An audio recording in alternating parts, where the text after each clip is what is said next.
Everyone, आज के lecture में हम डिस्कस करेंगे formula from statistical mechanics. Important formula हम डिस्कस करेंगे। तो आइए शुरू करते हैं। फर्स्ट वन इज थर्मोडायनेमिक्स में और स्टैटिस्टिकल मैकेनिक्स में जो रिलेशन है वो हमें एंट्रोपी के रिलेशन से पता चलता है कि एंट्रोपी जो है एक माइक्रोस्कोपिक क्वांटिटी है और जो मैक्रो स्टेट होती हैं वो एक माइक्रोस्कोपिक क्वांटिटी है। तो जो एंट्रोपी होती है वो किसके इक्वल होगी? के एल एन ओमेगा के इक्वल होगी। ओमेगा क्या है? यहाँ पे नंबर ऑफ माइक्रो स्टेट को रिप्रेजेंट कर रहा है। बहुत इंपॉर्टेंट रिलेशन यहाँ से न्यूमेरिकल आते हैं, ठीक है। उसके बाद यहाँ पे आपने ये ध्यान रखना है कि जो एंट्रोपी होती है वो मैक्सिमम होगी आपकी इक्विलिब्रियम में। तो इसलिए जो आपके नंबर ऑफ माइक्रो स्टेट होंगे वो भी क्या होंगे? मैक्सिमम होंगे। रिवर्सिबल प्रोसेस के लिए एंट्रोपी हमेशा ही चेंज इन एंट्रोपी जीरो रहता है और रिवर्सिबल प्रोसेस के लिए हमेशा ही क्या होता है? ग्रेटर देन जीरो होता है। अगर आप नंबर ऑफ माइक्रोस्टेट की बात करें ऐसे सिस्टम के लिए जिसमें एन स्पिन एस के जो है पार्टिकल हैं आपके पास, तो जो नंबर ऑफ माइक्रोस्टेट होंगी वो किसके इक्वल होंगी? 2s+1 raise to power n के इक्वल होंगे। अगर आपके पास मान लो gi नंबर ऑफ स्टेट हैं और उनमें ni नंबर ऑफ पार्टिकल आपने फिल करने हैं, तो तीन तरीके से आप फिल कर सकते हैं अकॉर्डिंग टू द स्टैटिस्टिक्स जो आप यूज़ करेंगे। जैसे कि अगर आपके पास क्लासिकल पार्टिकल है, डिस्टिंग्विशेबल पार्टिकल हैं, तो आप मैक्सवेल बोल्ट्जमैन डिस्ट्रीब्यूशन यूज़ करेंगे। अगर आपके पास बोजोन्स हैं जिनकी स्पिन जो है इंटीग्रल मल्टीपल है, तो आप बोस-आइंस्टाइन डिस्ट्रीब्यूशन यूज़ करेंगे। अगर आपके पास फर्मियोन्स है जिनकी जो स्पिन है वो हाफ इंटीग्रल मल्टीपल है, क्वांटम पार्टिकल हैं, तो आप यूज़ करेंगे फर्मी डिराक। और तीनों के अकॉर्डिंग जो है total number of microstate accordingly इस तरीके से लिखा जाता है। जी आई यहाँ पे नंबर ऑफ स्टेट हो गया और एन आई यहाँ पे पार्टिकल हो गया। तो एम्बी स्टैट में जी आई रेज़ टू पावर एन आई लिखेंगे, बी में एन आई प्लस जी आई -1 फैक्टोरियल ओवर एन आई फैक्टोरियल इंटू जी आई -1 फैक्टोरियल, और फर्मी डिराक में जी आई फैक्टोरियल ओवर एन आई फैक्टोरियल जी आई माइनस एन आई फैक्टोरियल हम लिखेंगे। उसके बाद जो फेज स्पेस में अगर आप नंबर ऑफ माइक्रोस्टेट कैलकुलेट करना चाहते हैं तो उसको कैसे कैलकुलेट करेंगे? फेज स्पेस का मतलब होता है कि जो कि कम्बिनेशन होता है पोजिशन स्पेस और मोमेंटम स्पेस, उसमें दोनों कंसिडर हम करते हैं।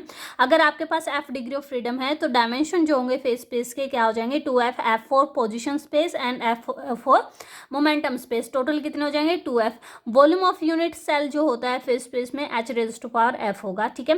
तो जो माइक्रो स्टेट होंगे यहाँ पे वो किसके इक्वल होंगे? Allowed volume of the phase space to the volume of the unit cell in phase space. Allowed volume जो हम लिखेंगे अगर मोमेंटम स्पेस में आपने f डायमेंशन में लिखनी है तो ये आ जाएगी pi raise to power f/2 r raise to power f और f/2 का फैक्टोरियल। r यहाँ पे किससे रिप्लेस कर देंगे? p से, मोमेंटम से रिप्लेस कर देंगे। ये जनरल फॉर्मूला है, ये याद रख लोगे आप। 1 डायमेंशन, 2 डायमेंशन, n डायमेंशन, जितने भी डायमेंशन के लिए आपको निकालना है ये फॉर्मूला वहाँ पे हर एक पे एप्लीकेबल होता है। और अगर आप पोजीशन स्पेस की बात करें तो उसमें वॉल्यूम क्या होता है? l raise to power f, और इसको आप रिप्लेस कर देते हैं बाद में v से, ठीक है। ये भी आपने ध्यान रखना है। अब डेंसिटी ऑफ स्टेट जो कि बहुत इंपॉर्टेंट है। डेंसिटी ऑफ स्टेट का क्या मतलब है? Number of energy state per unit interval, energy interval. इसको आप माइक्रो स्टेट बाई डी से अगर डिवाइड कर देते हैं तो डेंसिटी ऑफ स्टेट निकल के आ जाता है। आपके रिसेंट में एक न्यूमेरिकल आया था जिसमें जीएस पे डिपेंडेंसी पूछी हुई थी, ठीक है। तो आपने क्या क्या ध्यान रखना है? एक तो सबसे इंपॉर्टेंट बात, जो डेंसिटी ऑफ स्टेट होती है वो वेरी करती है ई रेज़ टू पावर d/s -1 के साथ। दूसरा वो डायरेक्टली प्रोपोर्शनल होती है जीएस के। जीएस यहाँ पे डीजेनेरेसी है, डीजेनेरेसी फैक्टर फॉर स्पिन, ठीक है। डी यहाँ पे क्या है? डी डायमेंशन है। और एस जो फैक्टर है वो किसको बता रहा है कि अगर आपके पास गिवन सिस्टम में जो एनर्जी है वो डायरेक्टली प्रोपोर्शनल है p raise to power s या फिर कहें k raise to power s है, तो ये s फैक्टर वहाँ से लिया गया। जैसे कि नॉन रिलेटिविस्टिक केस में हमारे पास एनर्जी क्या होती है? p²/2m, तो वहाँ पे s की वैल्यू क्या है? 2 है। और रिलेटिविस्टिक केस में आपके पास s की वैल्यू क्या है? जैसे कि अगर आप एक्सट्रीम रिलेटिविस्टिक केस की बात करें तो एनर्जी क्या होती है? pc के इक्वल होते हैं। यहाँ पे s की वैल्यू क्या है? 1 है। तो उस सिचुएशन में आप यहाँ से dependency of density of state निकाल सकते हैं, एनर्जी पे कैसे डिपेंड करेगी। और ये हर बार आपका यूज़ होगा जब आप फर्मी डिराक, जब आप आगे फर्मी गैस पढ़ेंगे, बोस-आइंस्टाइन कंडेंसेशन पढ़ेंगे, वहाँ पे भी ये डिपेंडेंसी आपकी यूज़ होगी। तो आपने ये अच्छे से रट लेनी है, ठीक है। नेक्स्ट देखिए एंसेंबल जो क्या होते हैं।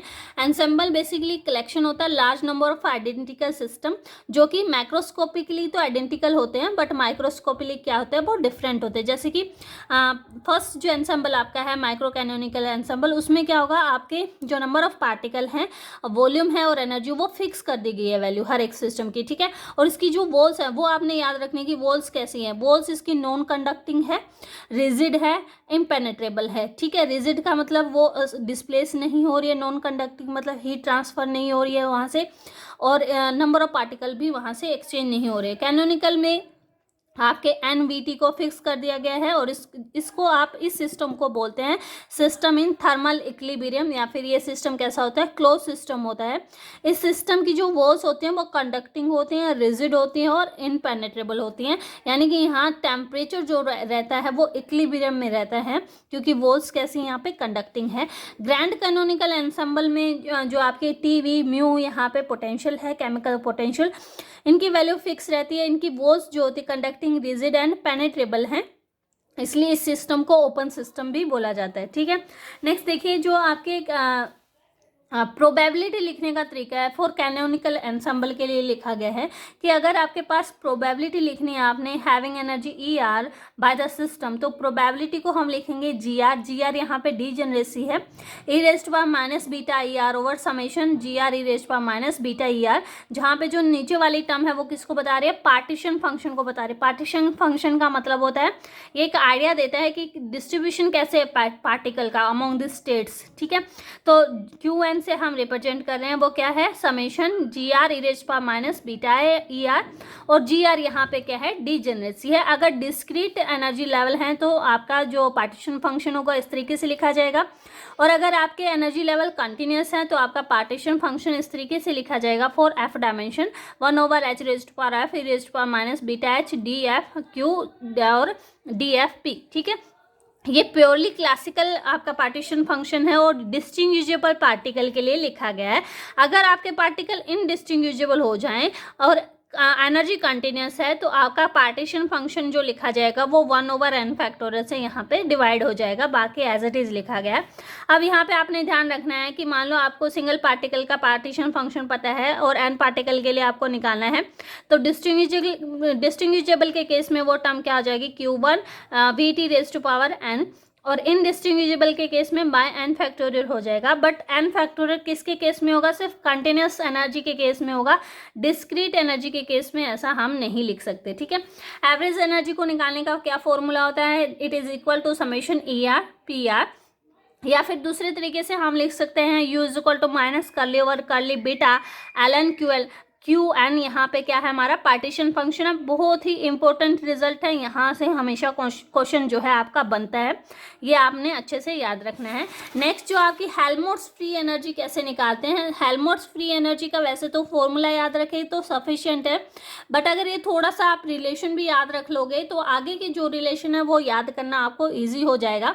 कि जो हेल्महोल्ट्ज फ्री एनर्जी होती है वो U-TS होती है, डिफ्रेंशिएट करेंगे तो ये आ जाता है, आप यूज़ कर लीजिए फर्स्ट सेकेंड लॉ को एक साथ। DQ is equal to TdS होता है, TdS इज इक्वल टू क्या आ जाएगा, DU plus PdV minus μdN, और DU की वैल्यू यहाँ से यहाँ पे पुट कर देंगे इस इक्वेशन में, तो आपके पास DF की ये टर्म आ जाएगी। ठीक है, F को जो आप पार्टीशन फंक्शन से निकालते हैं वो कैसे निकालते हैं, -KT ln QN करके निकालते हैं। तो यहाँ से देखिए प्रेशर जो हो जाएगा, प्रेशर इक्वल टू क्या आ जाएगा, -dF/dV आ जाएगा।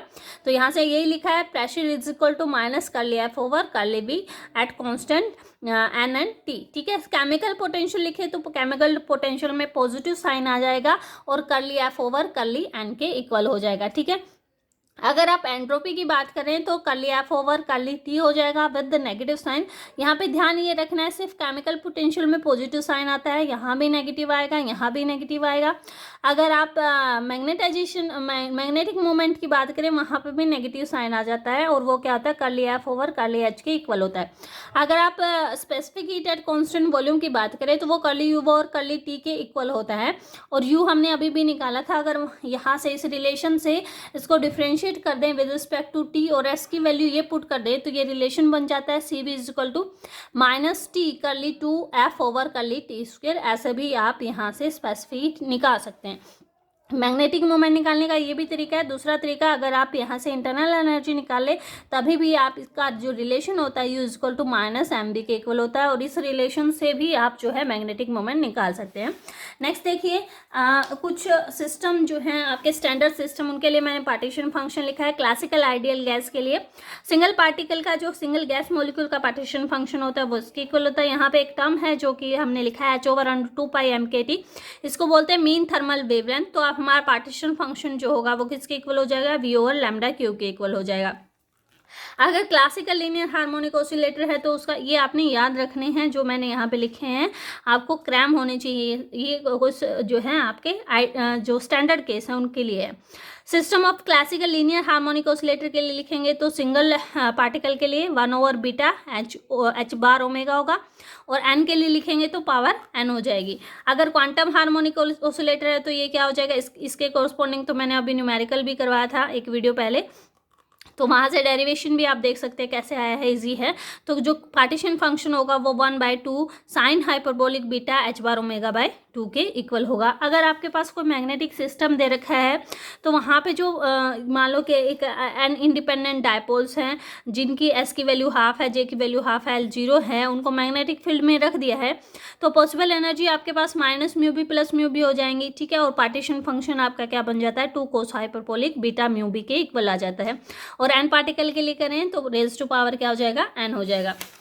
नेक्स्ट देखिए, अगर एक्सट्रीमली रिलेटिविस्टिक गैस का केस है, यानी एनर्जी इक्वल टू पीसी के इक्वल है, तो उस सिचुएशन में आपका पार्टीशन फंक्शन क्या हो जाएगा, इस तरीके से आप सोल्व करेंगे। इसको सोल्व जब करते हैं तो ये किसके इक्वल आ जाता है, 8 pi V over H C beta raise to power cube के इक्वल आ जाता है। एन के लिए करेंगे तो पावर एन हो जाएगा। यहाँ पे एनर्जी फ्लक्चुएशन पे डायरेक्ट क्वेश्चन आ जाता है, कैनोनिकल एंसेंबल में एन की कितने ऑर्डर पे वो डिपेंड करता है, इस तरीके से क्वेश्चन आ जाता है कई बार। तो वो कैसे निकालना है आपने, डेल्टा ई जो होता है हमारा इसके इक्वल होता है average of R square minus average of R का स्क्वायर अंडर द रूट के इक्वल होगा। और डेल्टा ई स्क्वायर को अगर आप सोल्व करके देखें minus curly U over curly beta के इक्वल होता है। Minus curly over curly beta को आप बीटा की जगह पे कर्ली टी करेंगे तो ये टर्म हो जाएगी k T square curly U over curly T which is equal to k T square C V, ठीक है। यहाँ से डेल्टा ई क्या आ जाएगा, के टी स्क्वेयर सी वी, यानी कि ये सबके लिए वैलिड है, हर एक सिस्टम के लिए कैनोनिकल एंसेंबल में। ये बहुत इंपॉर्टेंट रिजल्ट है, यहीं से आप डिपेंडेंसी निकालेंगे। जैसे कि आपके पास हर एक केस में, नॉन रिलेटिविस्टिक केस में जो इंटरनल एनर्जी है वो 3/2 एनकेटी होती है, रिलेटिविस्टिक में 3 एनकेटी होगी, हार्मोनिक ऑसिलेटर में एनकेटी होगी। यानी हर एक केस में इंटरनल एनर्जी जो है एन पे डिपेंड कर रही है। अगर आप इसका टाइम डेरिवेटिव करें तो वो देखेंगे कि एन के प्रोपोर्शनल है, ठीक है। तो आप पाएंगे कि जो सीवी है वो of the order of N raise to power 1 के साथ वेरी कर रही है। तो डेल्टा ई क्या करेगा, N raise to power half के साथ वेरी करेगा, क्योंकि डेल्टा ई क्या है, अंडरूट सीवी है, और सीवी वेरी करा of the order of N raise to power 1, तो डेल्टा ई वेरी करेगा N raise to power half के इक्वल, ठीक है। तो रिलेटिविस्टिक पर हाफ है, ये एन है, तो of the order of N H पर माइनस हाफ आ जाएगा। रिलेटिव मीन स्क्वायर फ्लक्चुएशन देखें तो इसका square order of N H पर -1 हो जाएगा। मीन स्क्वायर देखें, डेल्टा स्क्वायर देखें तो of the order of CV, और सीवी क्या कर रहा है, of the order of N पे डिपेंड कर रहे हैं। आरएमएस देखें तो इसका अंडर रूट हो जाएगा, of the order of N raised power half के इक्वल होगा। तो ठीक है, मेन आपको ये याद रखना, और यहाँ से सारी जो आपकी डिपेंडेंसी है वो निकल आएगी, ठीक है। आप देखिए, मान लो कि आपके पास डायटोमिक मॉलिक्यूल है, तो उसके लिए आपको जो टोटल एनर्जी होती है सिस्टम की वो ऐड हो जाती है, और पार्टीशन फंक्शन जो होता है मल्टीप्लाई हो जाएगा ट्रांसलेशनल, रोटेशनल एंड वाइब्रेशनल का। तो डायटोमिक मॉलिक्यूल के क्लासिकल आइडियल गैस के केस में अगर देखें तो ट्रांसलेशनल अभी मैंने लिखा था, इसके इक्वल होता है V over lambda cube raised to power N. Vibrational लिखा था अभी 1 over beta h bar omega classical ideal gas के केस में। ये डिस्टिंग्विजेबल पार्टिकल है तो ऐसा लिखा जाएगा। अगर इनडिस्टिंग्विजेबल है तो जो ट्रांसलेशनल है वो 1/n फैक्टोरियल आपका हो जाएगा। यहाँ पे देखिए, रोटेशनल जो पार्टीशन फंक्शन आता है वो इक्वल टू आता है 8 पाई square I k T over h square raised to power N. तो टोटल पार्टीशन फंक्शन हमारा क्या हो जाएगा, इन तीनों का मल्टीप्लिकेशन हो जाएगा। अब डायटोमिक मॉलिक्यूल जो होते हैं आपके वो होमोन्यूक्लियर भी हो सकते हैं, हेटेरोन्यूक्लियर भी हो सकते हैं। अगर होमोन्यूक्लियर है, जो आपका रोटेशनल पार्टीशन फंक्शन हमने निकाला है वो मल्टीप्लाई हो जाता है इसके जो इसकी डिजनरेसी 2i1 + 1 2i2 + 1 से मल्टीप्लाई हो जाएगा, जहाँ पे i1 i2 क्या है, इनकी स्पिन है दोनों मॉलिक्यूल की। लेकिन अगर होमोन्यूक्लियर है तो ये फैक्टर जो है 2i + 1 के स्क्वायर हो जाता है, है और ये फैक्टर हाफ हो जाता है। हाफ क्यों हो जाता है? क्योंकि होमोन्यूक्लियर के केस में एल की सभी वैल्यू अलाउड नहीं होंगी, जिस वजह से ये क्या हो जाएगा, आपका फैक्टर हाफ हो जाएगा। ये आपने ध्यान रखना है। इसका अगर आप कहें, जैसे आपको पता है ऑर्थो हम यूज़ करते हैं जहाँ पे स्पिन जो है सेम हो, पैरा अपोजिट स्पिन हो, जो आपका स्टैटिस्टिकल वेट होगा ortho state to the para state, वो क्या आ जाएगा, I+1 टू द I आ जाएगा। डायरेक्ट क्वेश्चन इस पे आ जाता है कई बार। अब ग्रैंड कैनोनिकल एंसेंबल के केस में जो प्रोबेबिलिटी लिखोगे आप, जहाँ पे एनर्जी ES हो, नंबर ऑफ पार्टिकल NR हो, तो वो इस तरीके से लिखी जाती हैं। इसमें ये -α पावर एक एक्स्ट्रा ऐड हो गई, जैसा कि हमने कैनोनिकल में पढ़ा था। ग्रैंड कैनोनिकल पार्टीशन फंक्शन, जो नीचे टर्म लिखा है उसको आपने ग्रैंड कैनोनिकल पार्टीशन फंक्शन कह दिया। e⁻α को हम Z से रिप्रेजेंट करते हैं, जो कि इसको कहते हैं फुगेसिटी। अल्फा यहाँ पे -μ/kT है, म्यू यहाँ पे क्या है, आपका केमिकल पोटेंशियल। तो ग्रैंड कैनोनिकल एंसेंबल को आप इस तरीके से भी लिख सकते हैं।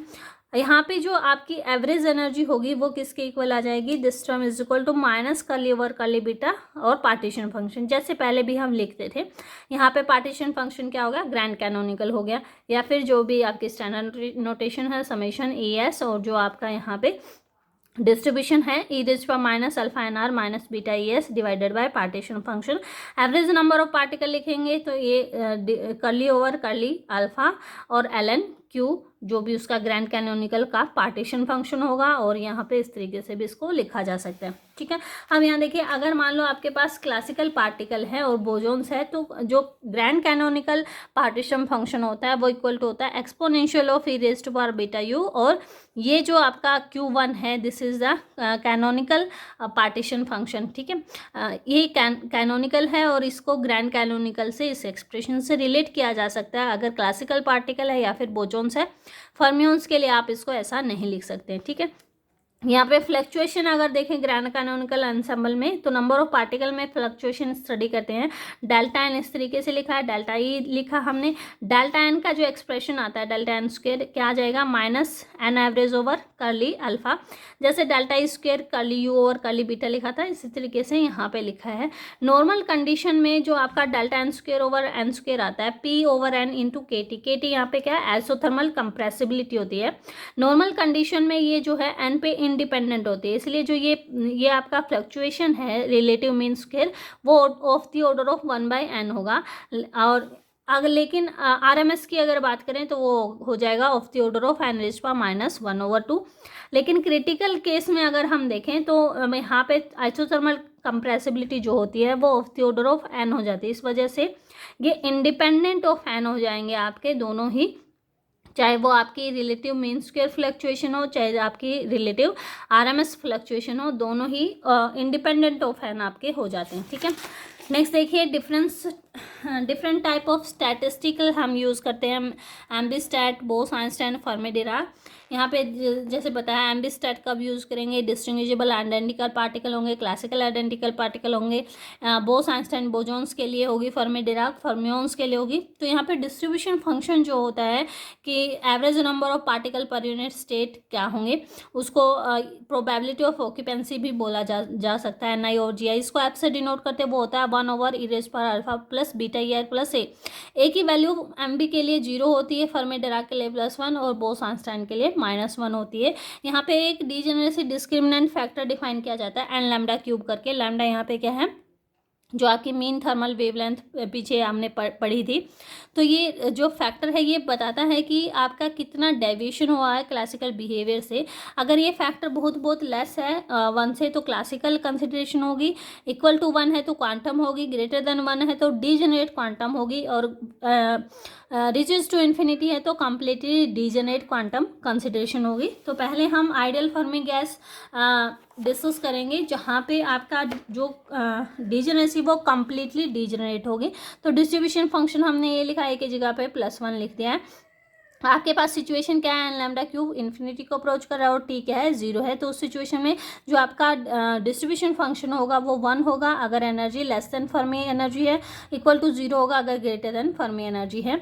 तो प्रोबेबिलिटी जो रहेगी एरिया अंडर द कर्व के इक्वल होगी वो हर टेम्परेचर पे सेम रहेगी, यानी प्रोबेबिलिटी ऑफ ऑक्यूपेंस जो है वो चेंज नहीं होगी। ठीक है, यहाँ पे आप जैसे ये पहले भी बताया था मैंने, आपकी जो डेंसिटी है वो डायरेक्टली प्रोपोर्शनल होती है e⁻d/s-1, डी यहाँ पे डायमेंशन है, एस यहाँ पे डिपेंडेंसी है, एनर्जी जो है पी की किस पावर पे डिपेंड कर रही है। ठीक है, अब देखिए टोटल नंबर ऑफ पार्टिकल आप कैसे निकालेंगे, इसका फॉर्मूला हम हमेशा सेम ही रहेगा, ये क्रैम कर लेना है। टोटल नंबर ऑफ पार्टिकल होते हैं 0 to इन्फिनिटी GE/FE/DE। FE यहाँ पे डिस्ट्रीब्यूशन फंक्शन है, क्योंकि हमारा डिस्ट्रीब्यूशन फंक्शन 0 to EF के लिए 1 है, अदरवाइज 0, तो ये इंटीग्रेशन चेंज हो जाता है इस सिचुएशन में 0 to EF GD। ठीक है, अब यहाँ पे G जो है किस पे डिपेंड कर रहा है, e⁻d/s-1 पे, इसका इंटीग्रेशन करेंगे तो पावर +1 हो जाएगी, और आफ्टर इंटीग्रेशन की जगह EF पुट करेंगे तो n जो डायरेक्टली प्रोपोर्शनल हो जाएगा EF⁻d/s के प्रोपोर्शनल हो जाता है।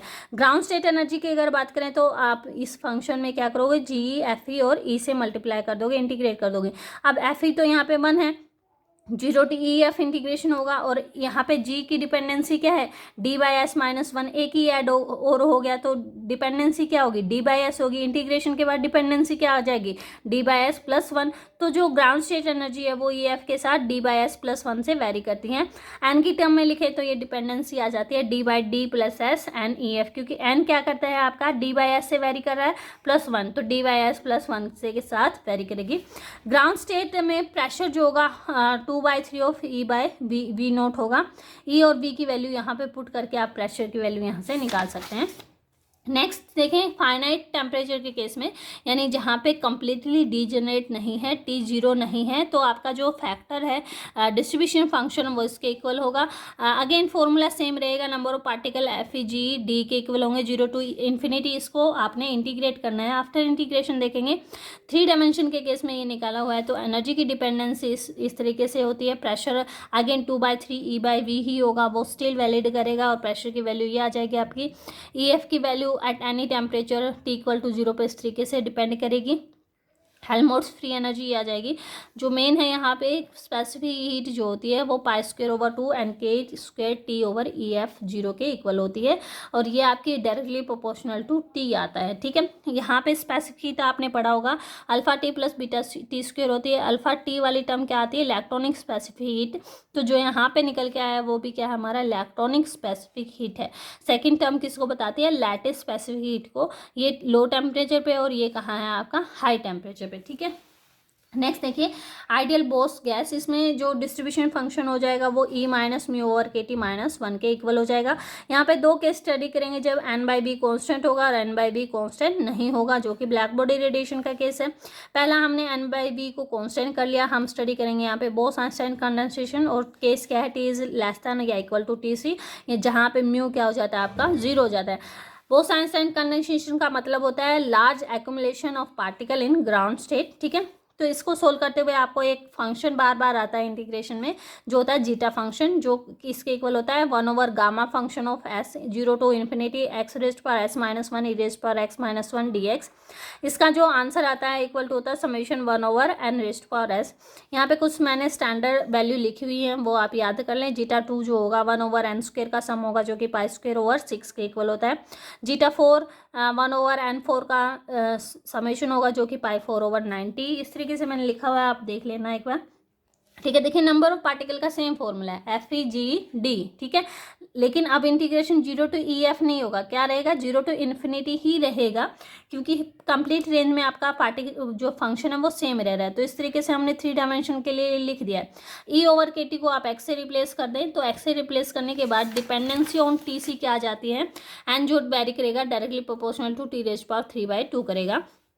T=TC पे जो TC आएगा आपका n/V⁻2/3 हो जाता है, या फिर इस तरीके से आप लिख सकते हैं। कंडीशन फॉर बोस-आइंस्टाइन कंडेंसेशन क्या होती है, दैट नंबर ऑफ पार्टिकल जो आपके होंगे that should be greater than this factor. ठीक है, टोटल नंबर ऑफ पार्टिकल को आप लिखते हैं ground state plus all excited state के सम के साथ, और जो आपके एक्साइटेड स्टेट के पार्टिकल होते हैं वो क्या होते हैं, n×T/Tc⁻3/2 से वेरी करते हैं। ये भी इंपॉर्टेंट है, आपने याद रखना है कि जो n0 होंगे ग्राउंड स्टेट में टोटल के साथ कैसे रिलेशन होता है, n0 = n×1 - T/Tc⁻3/2 के इक्वल होता है। जैसे जैसे टेम्परेचर बढ़ता जाएगा एक्साइटेड स्टेट में बढ़ते जाएंगे, और ग्राउंड स्टेट के जो आपके पार्टिकल हैं वो कम होते जाएंगे। अब यहाँ देखिए जो इंटरनल एनर्जी है उसको हम कैसे निकालेंगे। इंटरनल एनर्जी आपकी यही सेम फॉर्मूला होगा। 3 डायमेंशन के लिए अगर इसको सोल्व करें तो इंटरनल एनर्जी आपकी आ जाती है 0.77 NKT T/10⁻³ you see we अगर निकाले इसका with respect to time derivative करें तो वो इसके इक्वल आ जाएगी। प्रेशर निकाल सकते हैं 2/3 U/V रहेगा आपका। इस तरीके से आ गया। अगर T ग्रेटर देन TC है तो फिर ये फैक्टर जो है यहाँ पे जहाँ आपने म्यू को 0 पुट किया था अब 0 नहीं रहेगा, तो सारे रिजल्ट जो हैं आपके इस फैक्टर के साथ वेरी कर जाएंगे। अगर आप यहाँ पे CV का ग्राफ देखें तो CV जो है T = TC पे एकदम से अब्रप्टली मैक्सिमम वैल्यू देगा, जो कि CV/NK क्या होगा 1.925 के इक्वल होगा। CV वैसे तो कंटिन्यूस है लेकिन इसका जो डेरिवेटिव है एट T = TC पे वो डिसकंटिन्यूस है, तो आप कह सकते हैं T TC पे गामा 5/3 होगा, लेकिन T = TC पे ये 5/3 नहीं होगा, क्योंकि एकदम से CV की वैल्यू क्या कर जाती है यहाँ पे इंक्रीज हो जाती है। ठीक है, नेक्स्ट देखिए, नेक्स्ट केस क्या है, ब्लैक बॉडी रेडिएशन का केस है। इसमें आपका जो ब्लैक बॉडी रेडिएशन डिस्ट्रीब्यूशन है वो प्लैंक्स रेडिएशन लॉ ने इसको एक्सप्लेन किया था। उसके अलावा आपको 2-3 लॉ और देखने हैं, वो देखिए क्या क्या है। एक तो ये डिस्ट्रीब्यूशन कर्व आपको याद होनी चाहिए कि यहाँ पे मैंने फ्रिक्वेंसी के साथ ड्रॉ किया, इस तरीके से आएगा आपका। ये जो रेड लाइन है वो प्लैंक्स के अकॉर्डिंग है, जो इनिशियली है जो लो फ्रिक्वेंसी पे सेटिस्फाई कर रहा है वो रेलेजेंस है, जो हाई फ्रिक्वेंसी पे सेटिस्फाई कर रहा है वो वेन्स डिस्ट्रीब्यूशन है। एक तो वेन्स डिस्ट्रीब्यूशन लॉ, एक वेन्स डिस्प्लेसमेंट लॉ, दोनों डिफरेंट है, सेम नहीं है, वो हम आगे देखेंगे। तो प्लैंक्स डिस्ट्रीब्यूशन लॉ में जो आपकी एनर्जी डेंसिटी वो इस तरीके से वेरी कर रही है, लैम्डा के टर्म में ये इस तरीके से डिपेंडेंसी आती है। रिलीजन्स में आप देख सकते हैं जो स्मॉल फ्रिक्वेंसी या लार्ज वेवलेंथ पे वैलिड है वो आ जाएगा आपका एनर्जी डेंसिटी 8π/μ² KT dν के इक्वल हो जाएगी। लैम्डा में इसको इस तरीके से कन्वर्ट कर सकते हैं। वेन डिस्ट्रीब्यूशन फंक्शन जो होगा वो आपका वैलिड होगा लार्ज फ्रिक्वेंसी पे, स्मॉल वेवलेंथ पे। तो जो आपकी एनर्जी डेंसिटी है वो क्या आ जाएगी 8πh⁻³/C³⁻hν/KT/dν के इक्वल आ जाएगी। अब देखिए वेन्स डिस्प्लेसमेंट फॉर्मूला बहुत इंपॉर्टेंट है। इसमें क्या है λm λm का मतलब अगर इसको विद रिस्पेक्ट टू लैम्डा आपने ड्रॉ किया होता है तो यहाँ पे जो पीक बन रही है ये मैक्सिमा, यहाँ पे जो लैम्डा है वो इंटू टी क्या रहेगा कॉन्स्टेंट रहेगा। इसका कहने का क्या मतलब है, लैम्डा और टी क्या कर रहे हैं इन्वर्सली वेरी कर रहे हैं, यानी कि जो मैक्सिमम जो जहाँ पे आपको पीक मिल रही है this maxima shift toward the lower wavelength side for the higher temperature. जैसे जैसे टेम्परेचर बढ़ेगा ये क्या होगा, मैक्सिमा जो है लोअर वेवलेंथ साइड आपका शिफ्ट होता जाएगा। ठीक है, इसमें कुछ प्रॉपर्टी है, यानी आप एनर्जी अगर निकालें, एक पूरे निकालने नहीं है, आप ये सिर्फ डिपेंडेंसी याद करें कि जो एनर्जी होती है वो T⁻D+1 के साथ वेरी करती है। D यहाँ पे डायमेंशन है, और अगर 3 डायमेंशन की बात करें तो 3+1 यानी वो 4 के साथ वेरी करेगी। ठीक है, स्टीफन लॉ क्या कहता है कि जो energy incident per unit area per unit time है वो सिग्मा T4 के प्रोपोर्शनल होती है, और यहाँ पे सिग्मा की वैल्यू जो है 5.6 10⁻⁻8 ये वैल्यू आपको दे रखी है। पीवी जो होगा 1/3U होगा। हेल्महोल्ट्ज़ फ्री एनर्जी -PV के इक्वल होती है, ये भी T⁻4। ये 3 डायमेंशन के लिए लिखा है। आप D डायमेंशन के लिए लिखना चाहें तो यहाँ से इससे इसको रिप्लेस कर दें T⁻D+1 से, तो हेल्महोल्ट्ज़ फ्री एनर्जी हो जाएगी T⁻4। एंट्रोपी अगर देखें तो उसका एक डेरिवेटिव करोगे तो T3। CV देखें तो U का डेरिवेटिव करोगे T3 हो जाएगा, नंबर ऑफ पार्टिकल भी T3 हो जाएगा, और CV और एंट्रोपी में जो रिलेशन है वो इस तरीके से था। तो ये कुछ फॉर्मूला थे जो स्टैटिस्टिकल मैकेनिक्स से थे। इम्पोर्टेंट फार्मूला मैंने लिखे हैं यहाँ पे, इससे मोस्टली आपके जो न्यूमेरिकल हैं वो इजीली सोल्व हो